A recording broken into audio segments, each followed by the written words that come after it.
নোয়াখালী জেলার চাটখিল উপজেলার শাহপুর ইউনিয়নের শিবরামপুর মাইনুদ্দিন পাটোয়ারি বাড়ির সিরাজ মোল্লা তার ছেলে মাহবুব আলমের নামে তার সাবেক ছেলের বউ মিথ্যা যৌতুকের মামলা দিয়ে হয়রানি করার অভিযোগ উঠেছে। মিথ্যা মামলা থেকে রেহাই পেতে আদালতের সদয় দৃষ্টি কামনা করছেন তারা। আমার নাম সিরাজ মোল্লা।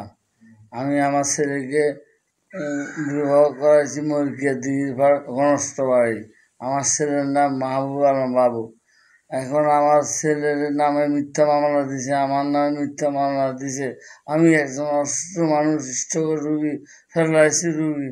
আমি এখন মামলা যেতে পারি না। পরে আমাদের হাকিম আমার দেখি অবস্থা দেখি আমারে খাওয়ার মামার থেকে জামিন দিছে। এখন আমি জামিন অবস্থা আছি।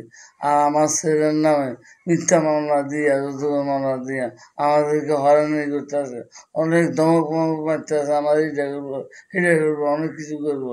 আমরা এইটাতে রেহাই চাই। এখন এই মামলাতে আমরা রেহাই চাই। ভুক্তভোগী সিরাজ মোল্লা সাংবাদিকদের অভিযোগ করে বলেন, তার বড় ছেলে মাহবুব আলমকে 2018 সালে খিলপাড়া ইউনিয়নের ছোট জীবননগর গ্রামের জাহাঙ্গীর আলমের মেয়ে বিবি খাদিজা আকিকে বিয়ে করান। তাদের বাড়িতে আসার পর তার অস্বাভাবিক আচরণ ও মোবাইল ফোনে বিভিন্ন পরপুরুষের সাথে কথা পরিবারের চোখে ধরা পড়ে। এসব নিয়ে ডাকদোহাই দিলে অসুস্থ শ্বশুর ও শাশুড়ির সাথে খারাপ ব্যবহার করতে থাকে। তিনি আরও বলেন, এসব নিয়ে তাকে তার স্বামী জিজ্ঞেস করলে সে ক্ষিপ্ত হয়ে আমাদের নামে মামলা দিয়ে ফাঁসানোর হুমকি দেয়। মেয়ের নাম হইল 2018 সালে মেয়ের নাম হইল খাদিজা আকি। সে আমাদের বাড়িতে আসার পর থেকে অন্যান্য ছেলের সাথে কথাবার্তা বলে, তার সাইজ চরণ ঠিক না।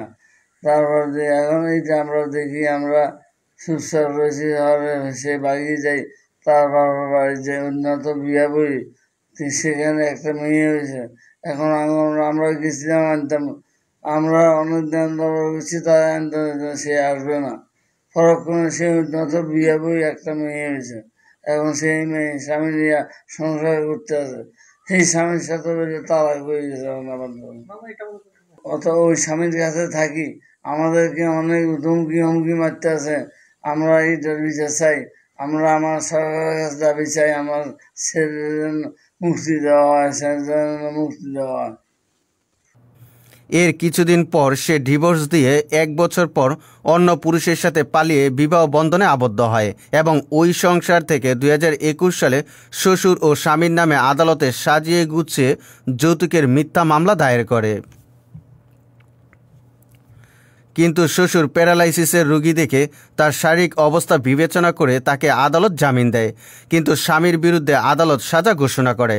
বর্তমানে এই মিথ্যা মামলা থেকে মুক্তি চায় ভুক্তভোগীরা।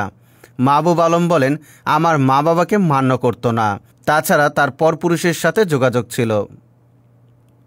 সুজিত মণ্ডল, সবার কথা।